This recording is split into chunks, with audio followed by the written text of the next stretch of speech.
उत्तर प्रदेश के आजमगढ़ शहर की एक ऐसी कहानी, एक ऐसा किस्सा जिसको सुनकर शायद आप भी चौंक जाएंगे। आजमगढ़ का रहने वाला एक शख्स जो अपने लड़के की शादी आजमगढ़ के ही किसी दूसरे गांव में तय करता है। शादी होती है, शादी होने के बाद में इधर ये जो शख्स था ये ऑर्केस्ट्रा वाली के चक्कर में पड़ जाता है और ऑर्केस्ट्रा वाली के चक्कर में पड़ने के बाद में अपने लाखों रुपए को दाव में लगाने के बाद में उस ऑर्केस्ट्रा वाली से शादी करके अगले ही दिन उसको अपने घर ले आता है। नमस्कार, आदाब, सत श्री अकाल। मैं हूं गिरीश और आप देख रहे हैं आपका अपना क्राइम अटैक न्यूज़। ये कहानी है उत्तर प्रदेश के आजमगढ़ शहर की। एक शख्स जिसके लड़के की शादी आजमगढ़ के ही किसी दूसरे गांव में तय हो जाती है। शादी का दिन मुकर्रर हुआ, समय मुकर्रर हुआ और वो घड़ी भी आ गई जिस दिन शादी होनी थी। दोनों ही परिवार दुरुस्त थे, तंदुरुस्त थे और अच्छे खासे थे। अच्छे पैसे वाले थे, अच्छे इंतज़ाम दोनों ही पक्ष की तरफ से थे। लड़की वालों ने व्यवस्थाएं पूरी कर रखी थी लड़के वालों के स्वागत के लिए, और इधर से ये लोग भी अच्छी खासी तरीके से घुड़चढ़ी बारात लेकर लड़की के दरवाजे पर पहुंच जाते हैं।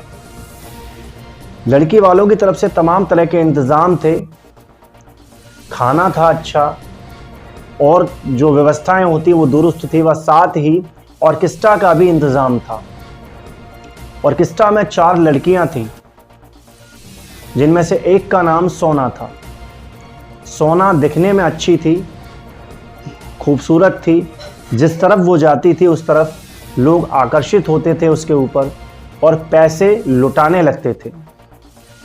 इधर फेरे चालू हो गए थे और उधर ऑर्केस्ट्रा का डांस चल रहा था। कुछ बाराती बारात का लुत्फ उठा रहे थे और कुछ लोग मौज मस्ती कर रहे थे, वह साथ ही ऑर्केस्ट्रा देख रहे थे। और जो कुछ बचे हुए थे वो भोजन का आनंद ले रहे थे। अब होता क्या है, जब इधर फेरे पड़ रहे थे लड़के के तो वहां पर बार बार एक आवाज़ आती है कि लड़के के बाप को बुलाया जाए। जब सब तरफ देखा जाता है तो लड़के का बाप कहीं नहीं नज़र आता। तो एक शख्स जो ऑर्केस्ट्रा देखकर आया था वो कहता है कि वो तो वहाँ पर ऑर्केस्ट्रा में मस्त है।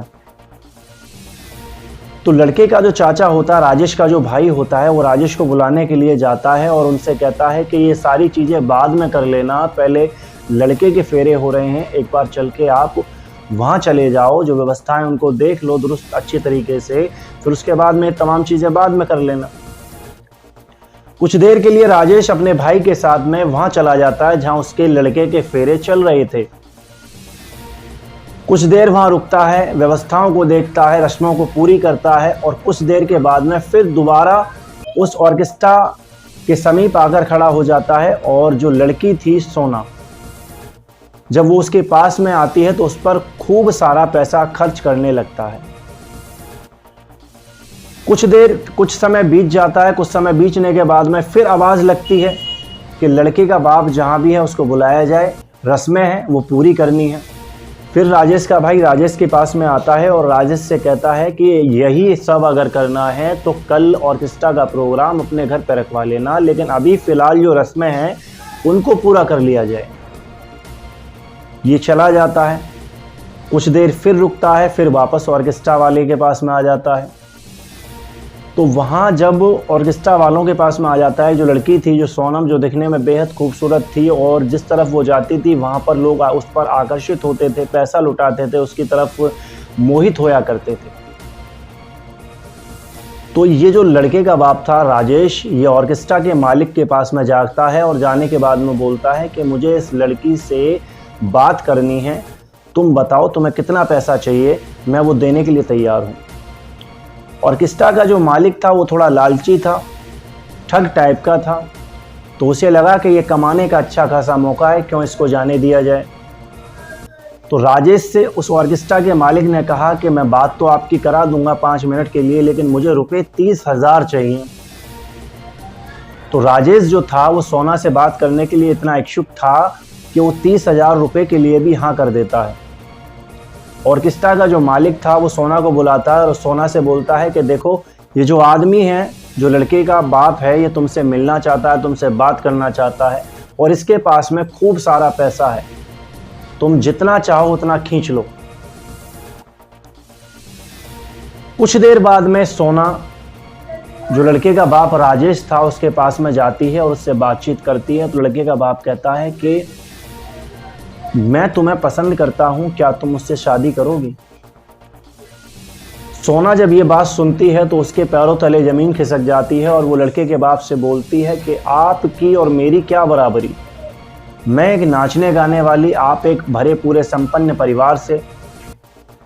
आपके परिवार में, आपके घर में जब मैं शामिल होंगी तो 4 लोग आपके लिए ही बात बनाएंगे कि कहाँ से इसको उठा कर लाया, कहाँ से इसको लेकर आया, तमाम तरह की बातें होंगी। क्यों आप इन चक्करों में पड़ते हो? और आप ये जो सब देख रहे हो कि मुझ पर पैसा लुटाया जा रहा है, मुझ पर ये सारी चीज़ें हो रही हैं, ये सिर्फ एक दिखावा है। इनमें से 4 चवन्नी भी मेरी जेब में नहीं आती हैं, सिर्फ 700 रुपये जो मेरी दिहाड़ी है वो मुझे मिलती हैं। बाकी सारे पैसे जो होते हैं वो सेठ की जेब में जाते हैं, जो ऑर्केस्ट्रा का मालिक है। और मैं बेहद ही गरीब परिवार से ताल्लुक़ रखती हूँ। तो आप मुझसे शादी न करके किसी अच्छी लड़की से शादी करें, ताकि आपकी फैमिली, आपका परिवार, आपका समाज आप पर कल को उंगली ना उठा सके। राजेश जिद करता है और सोना से कहने लगता है कि नहीं, मुझे तुम ही से शादी करनी है, चाहे जो हो, मैं तुम ही से शादी करना चाहता हूँ। लाख समझाने के बाद में जब ये राजेश नहीं मानता तो सोना हाँ कर देती है। उसकी आंखों से आंसू आने लगते हैं और उसको बताती है कि मैं मजबूरी में इस काम को कर रही हूँ, मेरी अपनी दिली इच्छा भी नहीं है इस काम को करने की। मेरी माँ बीमार है, इसके इलाज के लिए मुझे पैसे चाहिए और मजबूरन मुझे ये काम करना पड़ रहा है। होता क्या है, जो रस्मों में खर्चे के लिए पैसे लाए गए थे, तकरीबन 2.5 लाख रुपए मौजूद रहते हैं राजेश के पास में उस वक्त जब वो सोना से मिलता है। तो जो 2.5 लाख रुपए थे, वो 2.5 लाख के 2.5 लाख राजेश उठाकर सोना को देने लगता है और बोलता है ये पैसे हैं, ये अपने पास में रखो और ये आपके काम आएंगे। सोना मना कर देती है, नहीं लेती उन पैसों को, लेकिन राजेश ज़बरदस्ती 2.5 लाख रुपयों को सोना को दे देता है, सौंप देता है। इधर जो वो ऑर्केस्ट्रा का मालिक था वो इंतज़ार कर रहा था कि कब इन दोनों की बातें ख़त्म हो और कितना माल मिला है उसको अपने कब्ज़े में ले सकें। सेठ निकलता है, सोना बाहर आती है। सोना को बाहर आता देख वो ऑर्केस्ट्रा का मालिक पूछता है कि कितने दिए सेठ ने? सोना कहती है कि मुझे कुछ नहीं दिया सेठ ने, मुझसे केवल बातें करी और बातें करने के बाद में, मेरी तारीफ करने के बाद में सेठ वहां से चले गए। लेकिन ऑर्केस्ट्रा का जो मालिक था वो सियाना था, समझदार था और चतुर था। वो सोना को बोलता है कि तुम्हारे हाथ में जो बैग है ये पैसों से भरा हुआ है और मुझे पागल समझती हो, मुझसे बोल रही हो कि पैसे नहीं मिले और भरा पूरा ये बैग तुमने जो ले रखा है ये कैसा है, मुझे पागल बना रही हो। सोना कहती है कि नहीं, ये सेठ ने मुझे रखने के लिए दिया है और जब ज़रूरत होगी तो वो मुझसे वापस ले लेगा। ऑर्केस्ट्रा का मालिक बोलता है कि ऐसा कभी हुआ है क्या? कोई भी शख्स एक ऑर्केस्ट्रा वाले पर विश्वास कर उसको पैसों से भरा हुआ बैग देकर चला जाए और बोले कि जब मेरी ज़रूरत होगी तब मैं पैसा ले लूँगा। सोना के लाख मना करने पर भी जब ऑर्केस्ट्रा का मालिक नहीं मानता तो और सोना कहती है कि ठीक है, आपको जो समझना है वो समझ लो। ऑर्केस्ट्रा का मालिक कहता है कि नहीं, ये पैसे जो हैं ये हमारे हैं और ऑर्केस्ट्रा वाली के पास में पैसे आने के बाद में कभी ऐसा नहीं होता कि उन पैसों को वो वापस उसी इंसान को दे दे जो उसको देकर गया है। ये पैसे हम अपने पास में रखेंगे और जो भी हमारी ज़रूरतें हैं उसको पूरा करेंगे। सोना कहती है कि ऐसा कैसे हो सकता है, जब सेठ मांगेगा तो हम उसे क्या देंगे? तो ऑर्केस्ट्रा का जो मालिक होता है सोना से कहता है कि वो सब आप मुझ पर छोड़ दो और जैसा मैं कहता हूँ वैसे करो। अपने चंद साथियों के साथ में ऑर्केस्ट्रा का जो मालिक होता है वो स्टेज पर चला जाता है और स्टेज पर जाने के बाद में वो नाटक करने लगता है, सीने को पकड़ के, और वहीं पर स्टेज पर गिर जाता है और कहता है कि मेरे सीने में ज़ोर से दर्द उठ रहा है। कुछ देर बाद में स्टेज से अनाउंस होता है कि हमारे जो ऑर्केस्ट्रा के मालिक हैं उनको दिल का दौरा आया है और उनको हम आनन फानन में अस्पताल शिफ्ट कर रहे हैं, उनकी जान खतरे में है और अब हम ये प्रोग्राम और आगे नहीं बढ़ा सकते। शादी के बीच में प्रोग्राम रुक जाए और बात ये आए कि किसी को दिल का दौरा है तो वास्तव में खलबली मचनी ही मचनी है। वो लोग वहाँ से चले जाते हैं, जो लोग थे ऑर्केस्ट्रा वाले वो तमाम वहाँ से चले जाते हैं। जाने के बाद में जब ये खबर राजेश को लगती है तो राजेश सर पकड़कर वहीं पर बैठ जाता है और बोलता है कि उन ऑर्केस्ट्रा वालों को पकड़ो। जब राजेश का भाई उससे पूछता है कि क्यों, आखिर क्या कहानी है जो उनको पकड़ा जाए, तो राजेश अपने भाई को बताता है कि ऐसी ऐसी पूरी बातें हैं, मैंने ये सारी बातें सोना से कही और सोना ने मुझसे शादी का वादा करा और वादा करने के बाद में मैंने उसको 2.5 लाख रुपए दिए हैं। और अब ये जो सारा कहानी, जो सारा प्रकरण सामने आ रहा है, ये सिर्फ और सिर्फ एक दिखावा है, छल है और इससे ज़्यादा कुछ नहीं। अब सवाल ये था कि उनसे संपर्क कैसे किया जाए, ऑर्केस्ट्रा वालों लोगों से। राजेश का भाई कहता है कि कहाँ देखें, कहाँ पकड़ें। तभी राजेश कहता है कि मेरे पास में सोना का नंबर है, हम उसको संपर्क कर सकते हैं। इधर से राजेश सोना को फ़ोन मिलाता है तो सोना फ़ोन उठा लेती है और फ़ोन उठाने के बाद में इशारों ही इशारों में लोकेशन भी राजेश को प्रोवाइड कर देती है। कुछ ही दूर पर वो ऑर्केस्ट्रा वाले तमाम लोग पहुंचे ही थे कि तभी इधर से भी राजेश और उसकी पूरी फैमिली उसके पास में पहुंच जाते हैं और उनको जाकर वहां रंगे हाथों पकड़ लेते हैं। जब वो पकड़े जाते हैं ऑर्केस्ट्रा वाले, तो सोना कहती है कि देखो सर, मेरा इसमें कोई दोष नहीं है, मैंने तो इनको लाख मना करा, लाख समझाया, लेकिन इनके मन में पाप आया, इनके मन में छल आई और ये पैसे को लेकर इस तरीके से गायब हो रहे थे, मेरा इसमें कोई दोष नहीं।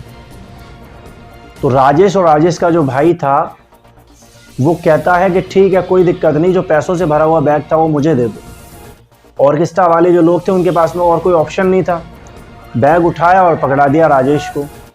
इधर से ऑर्केस्ट्रा वाले जब एक तरफ हो गए तो राजेश का भाई उस सोना से पूछता है कि क्या आप मेरे भाई को पसंद करते हो और इससे शादी करोगे? तो सोना राजेश के भाई से कहती है कि हाँ, मुझे कोई एतराज़ नहीं है अगर इनकी सहमति है तो जब सोना हाँ कर देती है इस रिश्ते के लिए, राजेश के साथ शादी के लिए, तो राजेश का भाई कहता है कि ठीक है, अभी तो हम लोग जा रहे हैं और आप भी हमारे साथ में चलो, और कल रिसेप्शन है हमारे लड़के का और वहीं पर दोनों की शादी करा दी जाएगी। राजेश की जो उम्र थी वो लगभग 42 साल की थी, सोना की जो उम्र थी वो लगभग 25 साल की थी। राजेश का जब लड़का लगभग 6 साल का था तब राजेश की पत्नी गुजर चुकी थी और राजेश ने इसलिए शादी नहीं करी थी कि सौतेली माँ कहीं आकर उसके लड़के को, उसके बच्चे को प्रताड़ित ना करे। लेकिन अब वो पूरी तरीके से फ्री था, उस लड़के की शादी हो चुकी थी, वो अपने परिवार में व्यस्त होने वाला था। तो राजेश ने भी सोचा कि मैं भी क्यों ना अपना घर बसा लूँ। तो उन दोनों की शादी रिसेप्शन वाले दिन उन्हीं के परिवार की सहमति से रिसेप्शन में करा दी जाती है। कहानी पसंद आई हो तो इसको लाइक करें, शेयर करें, सब्सक्राइब करें, ताकि हमें और हौसला मिले ऐसी कहानियों को आप तक पहुंचाने के लिए। दीजिए इजाज़त, मिलते हैं फिर अगली कड़ी में, तब तक बने रहिए हमारे साथ और देखते रहिए आपका अपना क्राइम अटैक न्यूज़। मैं हूं गिरीश आपके साथ।